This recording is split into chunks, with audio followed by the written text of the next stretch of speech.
Welcome back to Next Gen Console Watch, our show following everything happening with gaming hardware. I'm Jamin Hadfield, and this week I'm joined by Logan Plant, host of the Nintendo Voice Chat podcast, and Max Scoville, host of Podcast Beyond. And our topic this week is the increasing cost of accessing console games. This week, Nintendo has raised the price of the original Switch here in the US. The OG Switch is now $340, and the OLED model is $400. Reminder that the Switch 2 is $450 on its own. Nintendo is not raising the price of the Switch 2 for now. So this follows Xbox raising the price of its hardware back in May. An Xbox Series X with a disc drive is now $600, and the Series X 2TB Galaxy Special Edition is $730. So far, Sony has not raised the price of PlayStations here in the US, although it has in other territories. A PS5 Pro goes for $700. So the whole thing we do here is just getting more expensive. Logan, what's your read on these Nintendo price increases, and do you think this will effectively end sales of the original Switch? Yeah, at least in North America, right? Like a few weeks ago, they did this in Canada as well, and now the United States is hit with it, and they're just doing everything they can, seemingly to avoid a price increase on Nintendo Switch 2 itself. Everything else is going up but the Switch 2. The accessories, the controllers, Amiibo, the alarm clock even got a price increase. It's everything. And yeah, this is usually the time of the generation where you see prices drop. I remember the Nintendo 2DS, that doorstop slab they put out for like $99 bundled with the Mario Kart 7 when the Switch was out. And that's the direction you like to go to kind of see that last generation's console sales get a big boost in the arm at the end of the generation and move those numbers up. But that's just not the reality that we're in right now. So it's a bummer. But I am glad that right now the Switch 2 isn't seeing those same increases. So the Switch 1 is 8 years old now. It never dropped in price. It launched at $300, and now it's actually gone up in price. I think one thing this tells us is I don't think, well, I don't know. Let me know what you think. The PlayStation 2, best-selling console of all time, about 160 million units sold. For a long time, we thought that would be unattainable. No other console would come close. But here we are. The Switch, OG Switch, has been so phenomenally successful. It's within striking distance. It's about 153 million, so 7 million units off. We thought maybe it had a chance of getting there, but I think probably not now. What do you think, Logan? Yeah, I think that ship has sailed. This last quarter, they sold roughly 1 million units of Switch 1 hardware, and that number's only going to drop with these price increases. So it would take over 6 more years of that at this current rate to pass the PlayStation 2. I don't see it happening. I do think it'll become the best-selling Nintendo hardware of all time. It's less than 1 million away from Nintendo DS of that milestone, but no, I think the PS2 is safe. Max, everybody else is doing it. Is Sony going to be able to avoid raising prices on PlayStations? Well, they've done that in other territories. In other territories, you're right. They did raise the price in New Zealand, Australia, Great Britain. It seems like it's maybe inevitable over here. I mean, it's funny because this console generation kind of kicked off with Sony raising the price of games and everyone getting real mad at them for that, and then this has been really the only consistent thing across this console generation is the hardware getting more expensive for the first time ever, which is a little bit kind of baffling. Like it's deeply depressing from a hobbyist standpoint. It's, concerning from an economical one. And yeah, I mean, I again, they can I feel like they can kind of fudge the numbers where if they want to drive people towards buying a Pro, maybe they raise the price of the base hardware of the digital one. Again, I think it's very smart of Nintendo to do everything but raise the price of the new thing, because at this point, who's amongst the target demographic has not already bought a Switch 1? Like who right now is like, I'm on the fence about buying a Switch and not even considering a Switch 2 as an alternative. Obviously, like when they do, historically they would do price cuts around the time of, you head into the holidays, there's a new thing out. Maybe you want to get something for the kids, you get the cheap price cut version, but that's just simply not an option right here, which is a real drag. So yeah, I don't know. It'd be cool if we got a little tiny slim PS5 base model for cheaper, but that doesn't seem like it's a reality whatsoever. I could see them maybe keeping the price of the PS5 Pro stable where it is, and then other prices going up.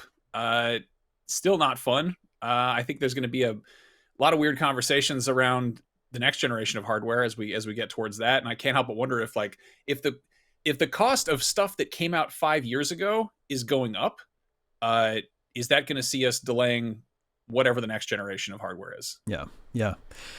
I think there's a couple things happening here. It's pretty obvious that the price increases are due to tariffs, but even when there weren't tariffs, the console price didn't go down. console prices used to go down over time, but is that just over? What happened? Why don't they go down anymore? Logan, the GameCube launched $200. 6 months later, it was $150 here in North America. Yeah, it just doesn't happen anymore. The only way Nintendo seems to do it now is just by kind of increasing the value of what you're getting for that price tag that doesn't change. Like, oh, here's a year of Switch Online. Here's Super Mario Brothers Wonder. Like, they'll throw stuff in, but that price never moves, which is really unfortunate. Yeah. I don't know. I would say, so if everything's getting more expensive, if you look at gaming is a very, very mainstream, has a very, very broad mass market reach. And for the past 2 decades, the range of consoles that people were willing to spend is about $300 to $500. That's kind of the range. But if everything the floor is going up, everything's becoming more expensive, I would say the gaming industry is at risk of retreating back to a more niche hobby that not everyone can afford. However, Logan, the sales of the Switch 2 are actually very encouraging, right? Or at least they're showing that people don't. At least the earliest adopters are willing to accept considerably more expensive Nintendo console, right? Switch 2 has sold 6 million units globally in the 7 weeks since launch. That's breaking a number of sales records for video game consoles. It's the fastest selling console in Nintendo's history, and Nintendo still thinks it's going to make 15 million sold by March next year. So what does that tell us, Logan? Yeah, great results for the start of this generation for sure. A lot of hardcore Nintendo fans showed up on day one for a more powerful Switch that we've been waiting many years for. I think it's obviously a great, very successful start. I don't necessarily think it means that this pace is going to keep up throughout the generation and Switch 2 is going to match what Switch did, because Switch 2 just had a ton of stock at launch. It had a ton of demand, a ton of stock right away from the hardcore. But some of those people that bought a $200 Switch Lite for Animal Crossing, what's it going to take for them to buy a console that right now is $450 and is probably only going to go up over time? I think that's the challenge. Is right now they want to get this install base off to a rocket start. They're shooting for that 15 million by the end of March next year. I think they get there, but it's going to be kind of the years that follow that I think tell the story more of how big the audience that's willing to adopt more expensive hardware is. The console's out. It's $450 on its own. It's $500 with Mario Kart World. Now Donkey Kong Bonanza's out, getting rave reviews. What do you think they need to do anything else for the rest of the year, for the holiday shopping season? We know they have Metroid Prime 4, or will there be some sort of a push for Pokemon to sort of, push a number of units over the holiday season? Yeah, Pokemon's the big one. That is their next hardware bundle. When Pokemon Legends EA comes out, they're going to replace the Mario Kart World bundle with a $500 bundle that includes the Switch 2 edition of Pokemon. So I think that's going to be a big thing. And even without that, it's going to be the hottest item this holiday season, just with Mario Kart and Donkey Kong Bonanza alone. I think the biggest key is just don't raise the price this year. I think if Nintendo can hold firm at $450 for Switch 2 until the end of this fiscal year, I think that they'll have no problems flying off the shelves. I mean, it used to be like being an early adopter of hardware was it wasn't really a winning game, like you got to be on the ground floor, but there'd be that thing where you get a PS4 day one and you sit around going, what am I playing again? What am I doing? Resogun, maybe? Resogun, that's what you're playing. Yeah, exactly. Yeah. But it's, at this point, it's, if you bought a Switch 1 day one, you paid, you paid the same amount as you would have paid for it if you bought it 5 years later. And the difference is there's just a whole lot more games have come out since then. You're investing in an ecosystem and a library of cool games. And right now, Nintendo seems like really the only, hardware manufacturer that is, nailing the exclusive market. Mm-hmm. Like we're seeing Sony put out some cool games here and there, but then they're shipping them to PC. We're seeing Xbox take all its games and put them on PlayStation and PC. If you're going to be throwing a bunch of money at a thing, at this point, it's like maybe consider investing in a PC. There's. Mm-hmm.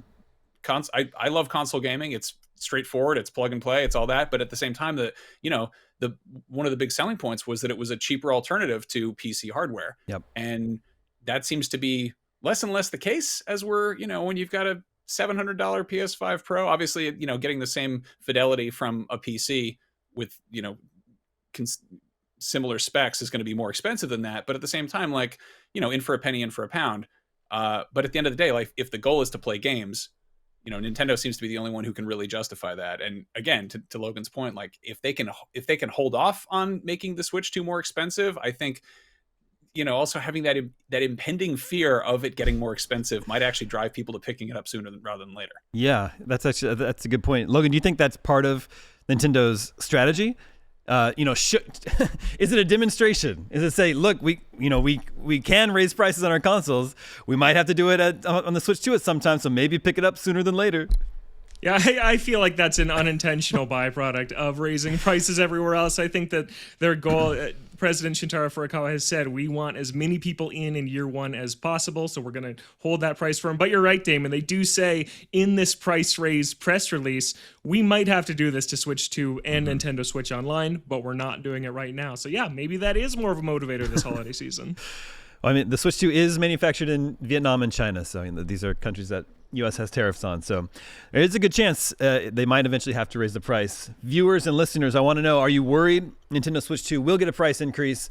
Maybe you have one you're already taken care of, or maybe you've been thinking about getting one now that you'll get one sooner than later, or maybe no, maybe you weren't interested in one in the first place. Make sure to vote in our poll the day this episode goes live on IGN.com. We'll share the results with you next week, just like we can with last week's poll. We wanted to know, what fall 2025 game are you most excited for? And the winner of our poll, Max, was Ghost of Yote. Big PlayStation exclusive coming from lots of people excited for. I'm excited for that one. But Logan, coming in at number 2, was Metro Prime 4 Beyond. So, nice. Good That's representation. Both the platforms there.